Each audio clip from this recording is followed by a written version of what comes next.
Hello and very good afternoon to all of you. मैं कुणाल आप सभी का स्टडी IQ IAS हिंदी पे स्वागत करता हूं और आज की मैपी न्यूज़ क्लास में हम लोग बात करने वाले हैं सऊदी अरब की। सऊदी अरब वैसे तो जनरली किसी ना किसी कारण चर्चाओं में रहता ही है, लेकिन इस हफ्ते यहाँ से एक बड़ी न्यूज़ बहुत ज़्यादा हाईलाइटेड रही और वो थी कफाला सिस्टम की। दरअसल सऊदी अरब ने कफाला सिस्टम को ख़त्म कर दिया था, जो माइग्रेंट वर्कर्स के लिए बड़ा ही महत्वपूर्ण रहा। तो अब दरअसल मामला यहाँ जब इस प्रकार चर्चाओं में आया तो ज़रूरी था कि इसी न्यूज़ आर्टिकल के आधार पर हम लोग डिस्कस कर लेते हैं सऊदी अरब की सारी भौगोलिक विशेषताओं को, क्योंकि काफ़ी ज़्यादा चर्चाएं हुई हैं और वैसे भी चर्चाओं में रहता ही तो सऊदी अरब के बारे में पता होना चाहिए। तो आइए बढ़ते हैं आगे और आगे बढ़ते हुए सभी बातों को जानते समझते हैं कि क्या क्या इसकी खास खास भौगोलिक विशेषताएं हैं। तो वैश्विक मानचित्र पे जो ये लाल हिस्सा हमें देखने को मिल रहा है, यही लाल हिस्सा है सऊदी अरब। अब सऊदी अरब है तो बट इसका एक्चुअल में ऑफिशियल नाम क्या है? तो इसका जो ऑफिशियल नाम है वो है किंगडम ऑफ सऊदी अरेबिया। तो किंगडम ऑफ सऊदी अरेबिया के रूप में इसको जाना जाता है। इसकी राजधानी रियाद है और इसी के साथ ये किस हिस्से में मौजूद है? तो वैश्विक मानचित्र के आधार पर देखा जाए तो ये एशिया महाद्वीप का हिस्सा बनता है। बट एशिया महाद्वीप के भी किस हिस्से में? तो एशिया महाद्वीप के ये पश्चिमी हिस्से के अंदर शामिल किया जाता है, तो वेस्ट एशिया का हिस्सा है। हालांकि वेस्ट एशिया के मामले में इसकी एक खास स्थिति ये भी है कि यहाँ पर मौजूद है एक प्रायद्वीप और ये अरब प्रायद्वीप के ऊपर मौजूद है और अरब प्रायद्वीप का लगभग 80% हिस्सा ये कवर करता है और 80% हिस्से के अलावा बाकी की चीजें जो है वो छुटमुट और देशों के पास में पहुंच जाती है। जिस प्रकार से ये अरब प्रायद्वीप का 80% हिस्सा कवर करता है, इससे पता चलता है कि इसका क्षेत्रफल भी बहुत ज्यादा बड़ा है। तो 21,49,000 से अधिक का क्षेत्रफल है इसका, ये समझ लीजिए। तो 21,49,690 वर्ग किलोमीटर का क्षेत्रफल है और इसकी वजह से एशिया का ये 5वां सबसे बड़ा देश भी कहलाता है। तो ये कुछ खास इंपॉर्टेंट बेसिक बातें हैं जो पता होनी ज़रूरी है हमें सऊदी अरब के बारे में, ताकि आने वाले एग्जामिनेशन में कहीं पर कुछ भी बात हो तो हम इन बातों को अच्छे से प्रेजेंट कर सकें। अब देखिए, इसी के साथ ये भी ज़रूरी है कि हमें सऊदी अरब के जो पड़ोसी देश हैं उनके बारे में भी पता हो, क्योंकि सऊदी अरब के जो पड़ोसी देश हैं वो भी पूछे जा सकते हैं और ऐसे प्रश्न पहले भी यूपीएससी ने कई बार आप लोगों से पूछे भी हैं। तो अब दरअसल यहाँ पर हमें पता चल रहा है कि काफ़ी सारे देश हैं और एक कुछ देशों के साथ में भी सीमा साझा करता है, साथ साथ जल निकायों से भी ये जुड़ा हुआ है। तो उत्तर से शुरू करते हैं कहानी समझना और देखते हैं कि कहाँ-कहाँ, किस-किस के साथ में ये जुड़ा हुआ है। तो उत्तर में वैसे तो ये 3 देशों के साथ सीमा साझा करता है और जिस पहले देश के साथ ये सीमा साझा कर रहा है, उस पहले देश का नाम है जॉर्डन। तो जॉर्डन के साथ इसकी अच्छी खासी सीमा साझा होती है और ये इसका पहला देश। इसके अलावा दूसरा यहाँ जो देश है उत्तर में मौजूद, जो इसका सीमा साझा कर रहा है, उस देश का नाम है इराक और एक और देश है यहाँ उत्तर में जो सीमा साझा कर रहा है, उसका नाम है कुवैत। तो ये वो 3 देश है जिनके साथ इसकी उत्तर में सीमा साझा हो रही है। इसके बाद हम बढ़ते हैं आगे, तो आगे बढ़ते हुए हमें यहाँ पता चलता है कि अब पूर्व की स्थिति में भी यहाँ कुछ देश भी हैं और साथ ही एक जल निकाय भी है। बात करें जल निकाय की तो देखिए पर्शियन गल्फ है, यानी कि ये फारस की खाड़ी के साथ यहाँ सीमा साझा कर रहा है, जो एक प्रमुख जल निकाय है इस क्षेत्र का। फारस की खाड़ी का सीमा साझा करने वाला कुछ देश भी मौजूद हैं, जैसे कि यहाँ पर मौजूद है इसके उसमें बहरीन, एक छोटा-सा देश है, ठीक है? तो यहाँ पर ये बहरीन मौजूद है। बहरीन के अलावा यहाँ मौजूद है कतर। कतर के साथ ही यहाँ पर आगे सीमा साझा की जा रही है यूएई के साथ में, यानी कि संयुक्त अरब अमीरात।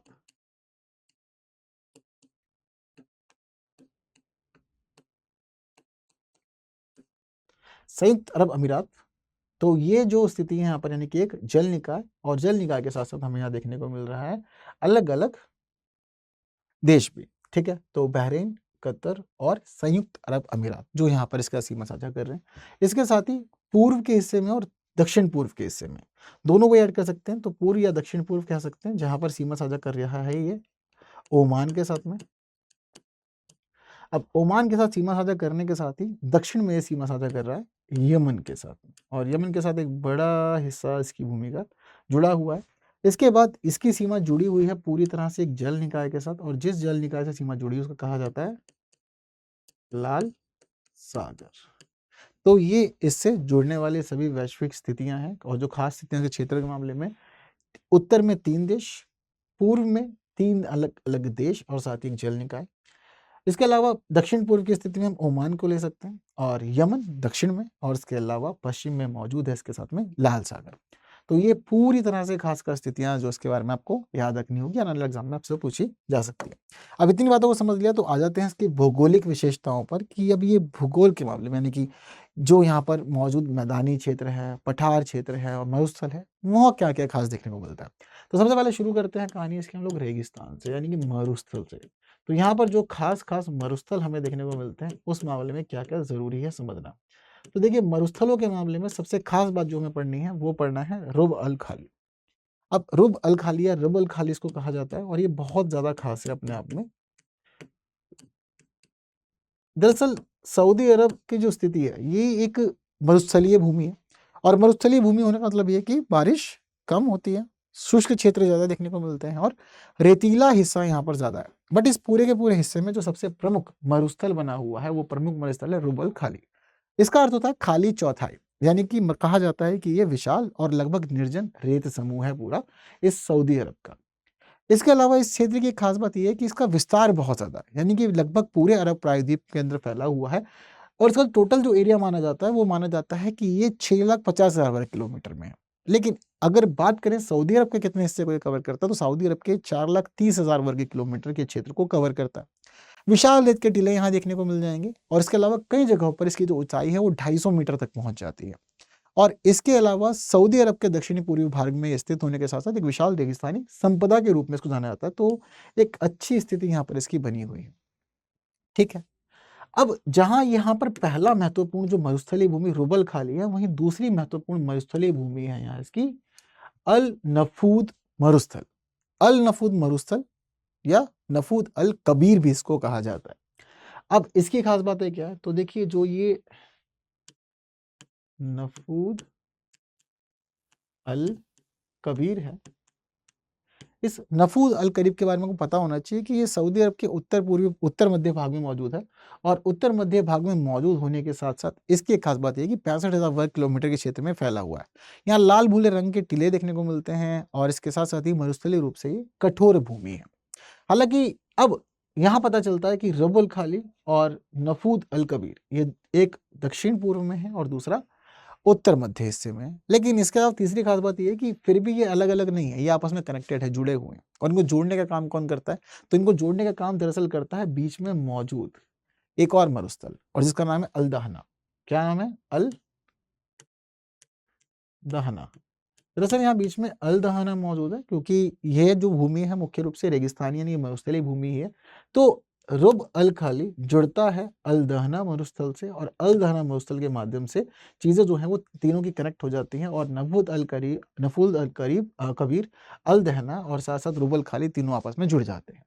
तो तीनों की स्थिति सेम है, तीनों ही मरुस्थल है, बस लोकेशंस अलग-अलग अपने आप में खास-खास है।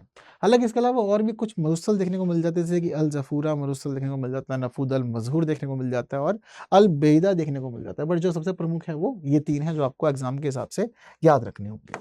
मरुस्थलों को समझ लेने के बाद में अब सबसे ज़रूरी बात यहाँ पर हमें समझना है पठार और पर्वत। तो पठारों की कहानियों में सबसे महत्वपूर्ण है यहाँ पर नज़्द। कौन-सा महत्वपूर्ण है? नज़्द पठार। तो ये नज़्द पठार सबसे ज़्यादा प्रमुख है और सबसे ज़्यादा ख़ास है यहाँ पर और सऊदी अरब के एक मध्य में बड़े हिस्से को ये कवर करता है। देश का लगभग 1/3 हिस्से में इसका विस्तार माना जाता है, ये समझ लीजिए। यानी कि इसका जो विस्तार है वो काफ़ी ज़्यादा बड़ा है। एक थोड़ी ऊँची भूमि हम लोग को यहाँ पर ये देखने को मिल जाती है सऊदी अरब की ज़मीन पर, लगभग 1/3 हिस्से पर। पश्चिम में ये हिजाज़ पर्वत से जुड़ा हुआ है और हिजाज़ पर्वत यहाँ मौजूद है। तो पश्चिम में ये हिजाज़ पर्वत तक पहुँचता है और पश्चिम में हिजाज़ पर्वत तक पहुँचने के साथ-साथ ये पूर्व में अल दहना मरुस्थल तक पहुँचता है। आपको मैंने बताया था कि अल दहना मरुस्थल इस हिस्से में मौजूद है। तो अल दहना मरुस्थल और साथ-साथ हिजाज़ पर्वत दोनों के बीच में ये मौजूद है। इसके अलावा इसकी ऊँचाई जो है पश्चिम में 900 से 1200 मीटर तक पहुँच जाती है, यानी कि यहाँ ऊँचाई ज़्यादा है, उसके पीछे का रीज़न है यहाँ पर्वतों का होना। तो यहाँ पर्वत जो मौजूद है वो इस पठार की हुई थोड़ी-सी ऊँचाई को बढ़ा देते हैं। लेकिन अगर हम बात करें पूर्व में तो पूर्व में सब मरुस्थलीय ही है और इसी वजह से पूर्वी हिस्से में इस पठार की ऊँचाई 600 से 700 मीटर तक ही देखने को मिल पाती है। लावा और चूना पत्थर से बना हुआ है और ये समझिए कि इसके अलावा ये भी देखिए कि इसकी जो राजधानी है वो राजधानी रियाद भी इसी के ऊपर ही मौजूद है। तो नज़्द पठार अपने आप में बड़ा ही महत्वपूर्ण हो जाता है। नज़्द पठार के अलावा इसके कुछ पर्वतीय क्षेत्र भी जो पता होना चाहिए, जैसे कि अभी मैंने जस्ट आपको 2 पर्वतों के नाम बताए, एक हिजाज़ पर्वत और दूसरा है यहाँ पर असीर माउंटेन्स। तो ये दोनों भी खास हैं जो पठारों के साथ-साथ पढ़ना होगा। तो सबसे पहले बात कर लेते हैं हम लोग असीर पर्वत की। तो देखिए असीर पर्वत कहाँ पर मौजूद है? तो ये सऊदी अरब के पश्चिमी हिस्से में दक्षिणी क्षेत्र में हमें देखने को मिलता है, यानी दक्षिण-पश्चिम में देखने को मिल जाता है। तो दक्षिणी-पश्चिम में सऊदी अरब में मौजूद है। इसकी जो औसतन ऊँचाई है, ये ऊँचाई 2000 से 3000 मीटर है। ठीक है? तो ये असीर पर्वत यहाँ पर 2000 से 3000 मीटर की ऊंचाई देखने को मिलती है और सऊदी अरब का सबसे जो ऊंचा शिखर है वो भी हमें इसी असीर माउंटेन्स में देखने को मिलता है और सबसे ऊंचा जो माउंटेन है उसका नाम क्या है? सबसे ऊंचे माउंटेन का नाम है जबल सऊदा। जबल सऊदा, ये सबसे ऊंचा पॉइंट है पूरे सऊदी अरब का। उसकी जो ऊंचाई है वो ऊंचाई 3015 मीटर है। ठीक है, 3015 मीटर की जो है इसकी ऊंचाई है, तो सबसे ऊंचा पॉइंट है ये। हालांकि काफी विशेषताओं वाला क्षेत्र है अपने आप में, क्योंकि ठंडी और नम जलवायु यहाँ देखने को मिलती है इस पूरी रेगिस्तानी भूमि के कंपैरिजन में। ठंडी और नम जलवायु, कृषि योग्य क्षेत्र भी ये है और कॉफी, फल, अनाज, ये सब कुछ यहाँ पर कृषि इनकी की जाती है, बागवानी की जाती है। तो इस मामले में खास है। इसके अलावा दूसरा जो महत्वपूर्ण है यहाँ पर वो है हिजाज पर्वत। तो अब हिजाज पर्वत भी कुछ इसी प्रकार की खास विशेषताएं अपने आप में रखता है। ठीक है, तो हिजाज पर्वत के मामले में क्या क्या खास देखने को मिलता है? देखिए पहली बात तो ये कहाँ मौजूद है, इसको पश्चिमी हिस्से में कहा जाएगा कि ये पश्चिमी सऊदी अरब का हिस्सा है और लाल सागर के तट से जुड़ा हुआ है।